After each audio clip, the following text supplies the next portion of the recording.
ગુનામાં છેડતીનો આરોપી સકંજામાં આવી ગયો છે। પોલીસે એક આરોપીની ધરપકડ કરી છે।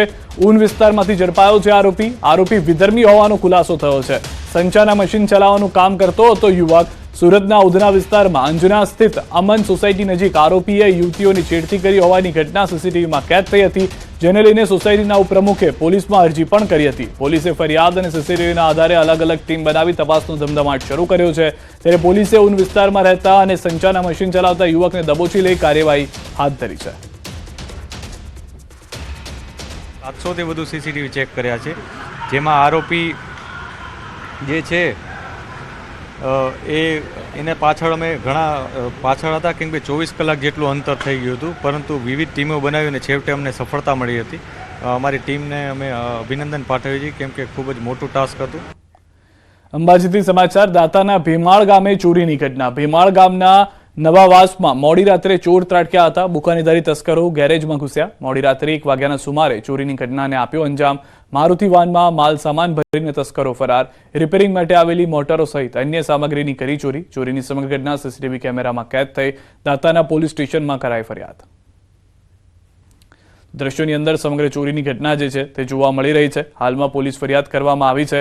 દાતાના ભીમાળ ગામે તસ્કરો પહેલેથી જાણે નિશાન બનાવીને બેઠા હોય તે રીતના દ્રશ્યો જોવા મળ્યા। આખી મોડસ ઓપરેન્ડી જાણે પહેલેથી નક્કી હોય તે પ્રમાણેના દ્રશ્યો હાલમાં ચોરી કરતી વખતે નજરે પડ્યા છે।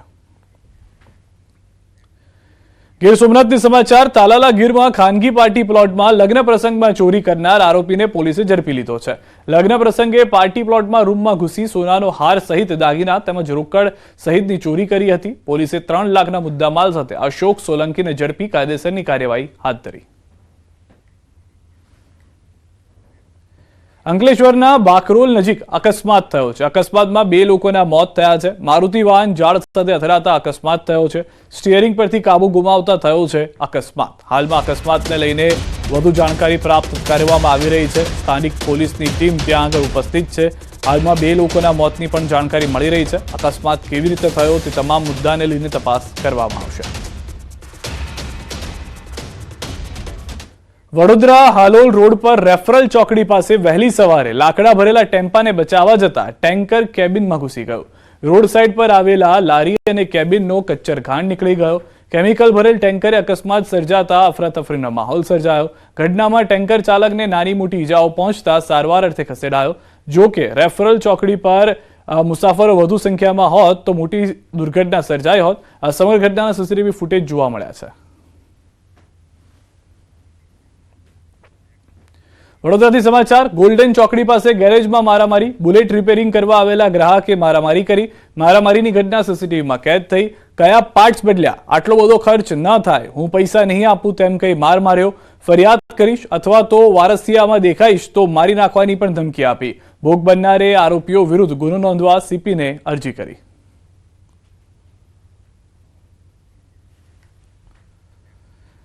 આ તરફ વડોદરાની અંદર પોલીસની કાર્યવાહી જોવા મળી રહી છે અને પોલીસની કાર્યવાહી પર સવાલો ઉઠી રહ્યા છે। છાણીમાં ડોર ટુ ડોર ગાડીના ડ્રાઈવર દ્વારા બાળકને કચડી નાખવામાં આવ્યો હતો। જોકે બાળકને કચડી નાખનાર ડ્રાઈવર ગણતરીની કલાકોમાં છૂટી ગયો।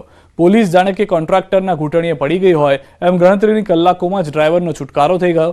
ડ્રાઈવર પાસે લાયસન્સ નહોતું છતાં પોલીસે નોંધ ન લીધી। બેજવાબદાર કોન્ટ્રાક્ટર સામે પણ પોલીસે કોઈ જ કાર્યવાહી ન કરી। વગર લાયસન્સે કેટલા ડ્રાઈવર ચલાવે છે ગાડી તેની પણ વિગતો પોલીસને ન મળી। છાણી પોલીસની કામગીરી સામે હાલમાં સવાલો ઉઠી રહ્યા છે। ભાવનગર જિલ્લામાં ફરી એક વખત ભ્રષ્ટાચારનું ભૂત ધૂણ્યું છે। વલભીપુરના તોતિયાણા ગામે પાણી પુરવઠા વિભાગની યોજનામાં ભ્રષ્ટાચાર થયો હોવાનો વિડીયો વાયરલ થતા ખળભળાટ મચી ગયો છે। મહત્વનું છે કે ઉમરાળાની પેટા કચેરી વિભાગ હસ્તક વર્ષ 2023માં 50 કરોડ રૂપિયાના ખર્ચે વિવિધ પાણી પુરવઠાના વિકાસલક્ષી કામોનું ખાતમુહૂર્ત થયું હતું। આપ પાણીના ટાંકાના દ્રશ્યો જોઈ શકો છો, જેમાં નવીન ટાંકામાં પ્રથમ ટ્રાયલમાં જ પાણી ભરવામાં આવતા ટાંકામાંથી પાણી લીક થયું। પીડી કન્સ્ટ્રક્શને આ ભ્રષ્ટાચાર રૂપી ટાંકો બનાવ્યાની લોકમુખે ચર્ચા છે। વડોદરા મહાનગરપાલિકામાં ચાલી રહેલા અણધડ વહીવટનો વધુ એક નમૂનો જોવા મળ્યો છે। સમા વિસ્તારમાં બ્રિજનું કામ શરૂ થઈ ગયા પછી પાલિકાને ખબર પડી કે કામ ઉતાવળે શરૂ કરી દેવાયું છે। બ્રિજની ડિઝાઇન તો અધૂરી છે। હવે બ્રિજની ડિઝાઇન બદલવાનો ઠરાવ થતા વિવાદ ઉભો થયો છે। સમા વિસ્તારમાં 65 કરોડના ખર્ચે બની રહેલા બ્રિજનું ટેન્ડર થતા કોન્ટ્રાક્ટરે કામ શરૂ કરી દીધું હતું. 15 દિવસ પહેલા રૂટ પણ ડાયવર્ટ કરી દેવાયા હતા, જેના કારણે વાહન ચાલકોને હાલાકી થઈ રહી છે. જોકે હવે સ્ટેન્ડિંગ કમિટી ઠરાવ કરીને બ્રિજને વિશ્વામિત્રી બ્રિજ સાથે જોડવાનું સૂચન કરતા કામગીરી ખોરંભે ચડી છે, જેના કારણે નાગરિકો લાલઘુમ થયા છે. 56 ના 100 કરોડ થઈ ગયા. કોના બાપની દિવાળી? છેવટે તો આપણું જ છે ને ભાઈ. અલ્યા વગાડ ઢોલી કે વગાડ ઢોલી. એટલે આ તાલ જોવાના છે આપણે, અને પબ્લિકના પૈસા વેડફાઈ રહ્યા છે. તમે પહેલા સ્ટ્રક્ચર ફિટ કરો, એનો નકશો પાસ કરાવો, એની ડિઝાઇન ફિટ થાય, એ ખરેખર યોગ્ય છે કે નહીં. યોગ્ય જ હોય અને ખરેખર પબ્લિકને સર્વિસમાં આવે એવી કામ હોય તો જ આ કાર્ય કરવું જોઈએ. અને ડિઝાઇનને બદલવાના કારણો હજુ ફાઇનલ થયા વગર આ રીતે રોડનું કામ ચાલુ કરવું એ પબ્લિક માટે તો એક જાતનો ત્રાસ જ રહેવાનો. અને રોડ રસ્તા બધા રિપેરિંગ કર્યા વગર જો આ બ્રિજ કામ ચાલુ થયું છે તો 100% લોંગ ટાઈમ સુધી લોકો હેરાન થવાના. માગણી તો એ જ કે તમારે જો કરવું જ હોય તો આખા રોડનું સોલ્યુશન આપો. કોઈ એક સર્કલથી કોઈ પ્રોબ્લેમ સોલ્વ થવાનો નથી. ત્યારે આ નવું જ બહાર આવી રહ્યું છે કે આ બ્રિજ પેલા સાથે જોઈન થશે અને પેલો ડિસ્ટ્રક્ટ થશે અને પછી આ જોઈન થશે, એટલે આ તો બહુ લેન્ધી પ્રોસેસ છે. તો પ્રેક્ટિકલી તો આ તો પૂરો વેડફાટ જ છે પૈસા. અને આજે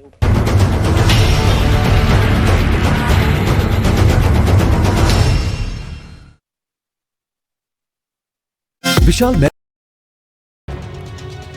લુક્કા તત્વો દાદાગીરી કરી તો કંઈક આવા હાલ થશે. જો જાહેરમાં હવા કરી નિર્દોષ લોકો પર રોપ જમાવ્યો તો પોલીસ તમારી હવા કાઢી નાખશે. બે હાથ જોડી લોકોની માફી માંગતા ગુંડાઓના દ્રશ્યો છે વડોદરાના. આ એ જ લુક્કાઓ છે જેમણે થોડા દિવસ પહેલા વડોદરાના પાણીગેટ મુખ્ય રોડ પર હથિયારો સાથે હુમલો કર્યો.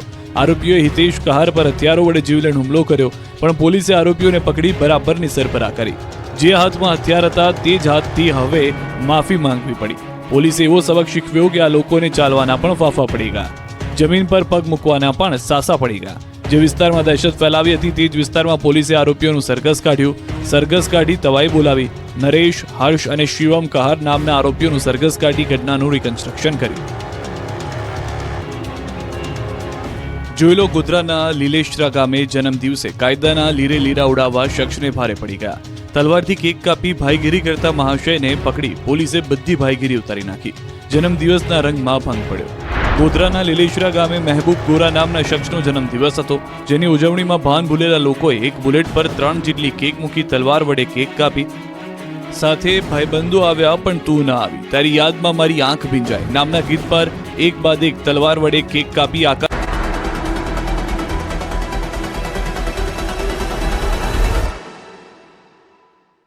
તિરુપતિ એડિબલ ઓઇલ્સ, દરેક તહેવાર હેલ્ધી તહેવાર.